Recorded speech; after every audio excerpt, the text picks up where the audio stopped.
Hello and welcome to Brian's Book and Film. We're talking about a book today, and we are talking about Bravo 30. Bravo 30 by Des Powell and Damien Lewis. It follows Des Powell is the soldier. He's second in command in the Bravo 30 story. There was 3 patrols sent in during the first Gulf conflict: Bravo 10, Bravo 20, which I've covered, where all but one of the soldiers on Bravo 20 were captured or sadly killed, and Bravo 30, which Bravo 20 went in on foot. They went as a foot patrol into the billiard table flat featureless desert of Iraq, which, from what Des Powell says in this book, he gives praise and respect to the leader of the Bravo 10 patrol, because he took a look and they said, nah, this is not happening. It's ridiculous. It's too flat. It's too open. It's too barren. There's nowhere to hide. We'll just stick out like the plums on a bulldog, basically. So the leader of the Bravo 1 called it off, got back in the Chinook and said, no, we're not having that. The Bravo 2 patrol went on foot. We all know what happened there. And Des Powell tells the story. Now, I originally listened to this as an audio book on Spotify, and it does read exactly the same in the book. Bear Grylls, an incredible story and so well told. The SAS patrol that got away, the gripping true story. It's a #1 Sunday Times bestseller, and I can see why. Billy Billingham, another SAS legend, a must-read, puts you in the thick of the action. Now I'll read the blurb on the back for you, so I'll have to look down at the... There were 3 patrols that fateful January 1991 morning: Bravo 1, Bravo 2 and Bravo 30. In the opening hours of the 1991 Gulf War, the first Gulf conflict, the SAS were flown deep behind enemy lines on a mission to hunt down Saddam's Scud missiles, the use of which threatened a Third World War. From what Des Powell says in the book, Saddam was sort of launching Scuds towards Israel, and Israel were getting the needle about it and saying, look, if the coalition doesn't do something about it soon, we'll send in our special forces. And then, as we all know, with the Middle East and that part of the world, it's always a very volatile place. So the last thing you're going to want is Israel getting involved, and and it's a whole Israel Arab. They're on. What's the word I'm looking for? That tensions run high in that part of the world. Bravo 3 deployed with vehicles, and while there was nowhere to hide, they could make a dash for the border if desperate. Slipping through enemy positions, a string of targets were taken on, but with the desert turning bitter and snow starting to fall, as we know in Bravo 20, that caused the foot patrol all kinds of problems, where they were hypothermic, basically. They were forced to fight a running battle against the elements as much as the enemy.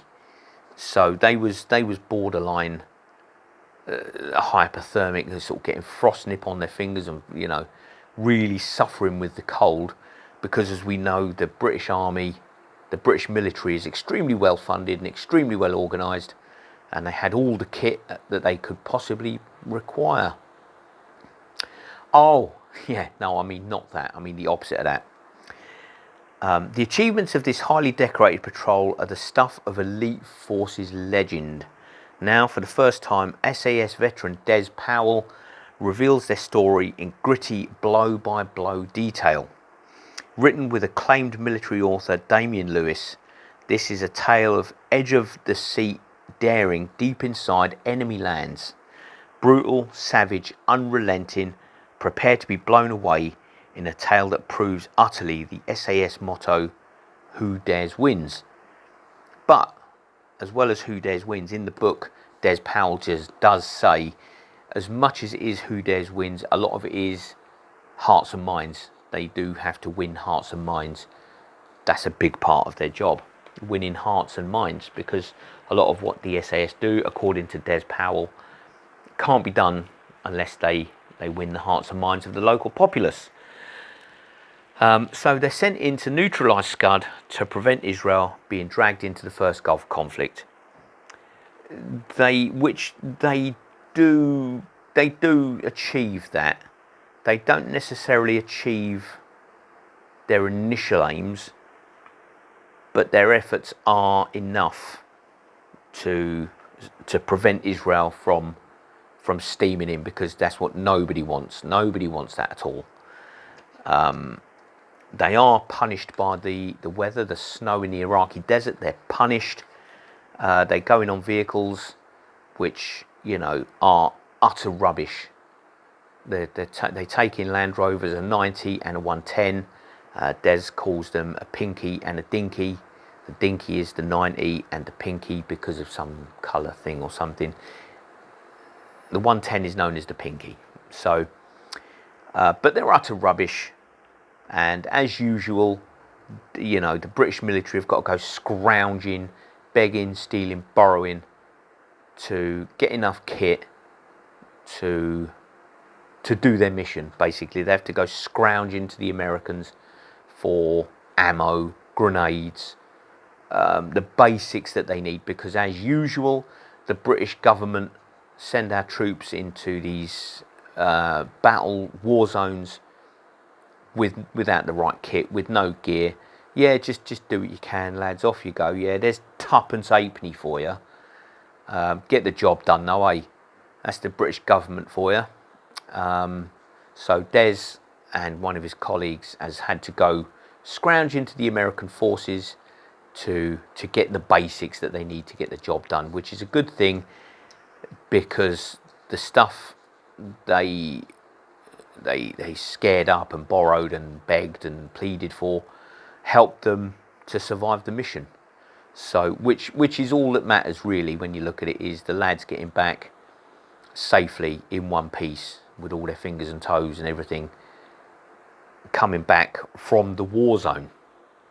So that's the main thing, and they did achieve that. They came back alive, which was good, obviously good, and they did prevent Israel entering the first Gulf conflict, which is also good, because that really would spell disaster because of the whole geopolitical situation in the Middle East, Iraq, Iran, all that part of the world is a very delicate place that is not to be trifled with.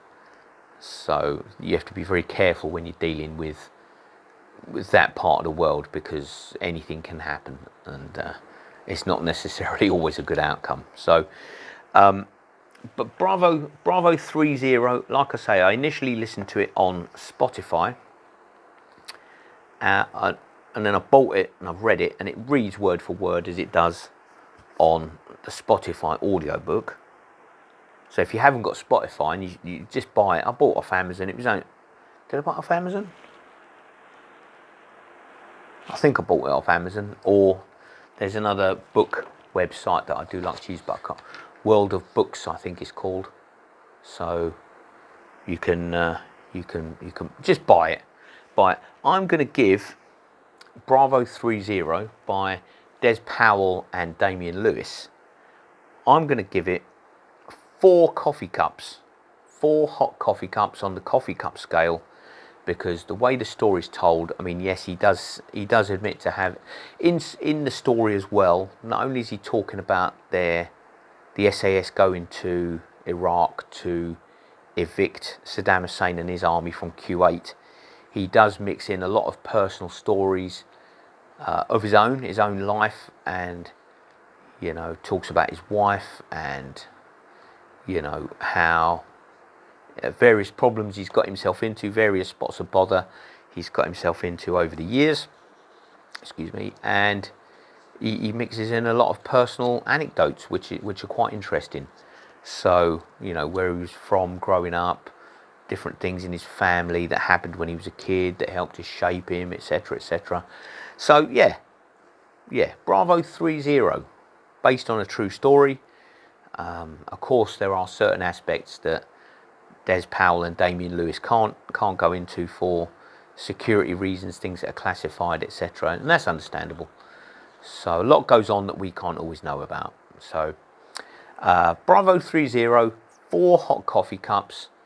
Buy it and read it, or download it on Spotify or whatever, and listen to it as an audiobook. You won't be disappointed.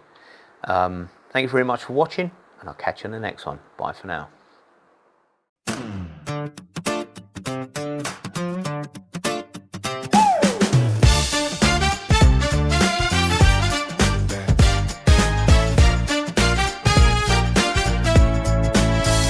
Open the page, let the lights come up. A little spark in a paper cup. Stories wake in the morning air. Every dream has a seat right there. From a quiet shelf to a silver screen, we turn the lock and step between. Every line is a path to Rome. Every frame can feel like home. Brass book and film, take the leap. Where the chapters glow and the pictures speak.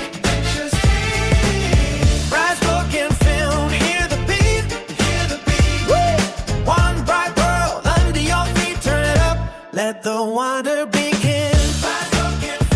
Come on in. Yeah, ink and light in a perfect blend, where the first page and the final scene end. Voices rise with a gentle spark, guiding us through the bright and dark. Laughing loud in a midnight chase, finding hope in an unknown place. Words can dance and the frames can sing. That is the joy that a good tale brings. Rise, book and film, take the leap. Chapters go and the pictures speak. Rise, book and film, hear the beat. One wide world under your feet, turn it up, let the wonder begin. Rise, book and film, come on in. Rise, book and film. Oh, hold that feeling, keep it near. A starlight can change the atmosphere. From the first hello to the final light, we build a dream and it shines so bright.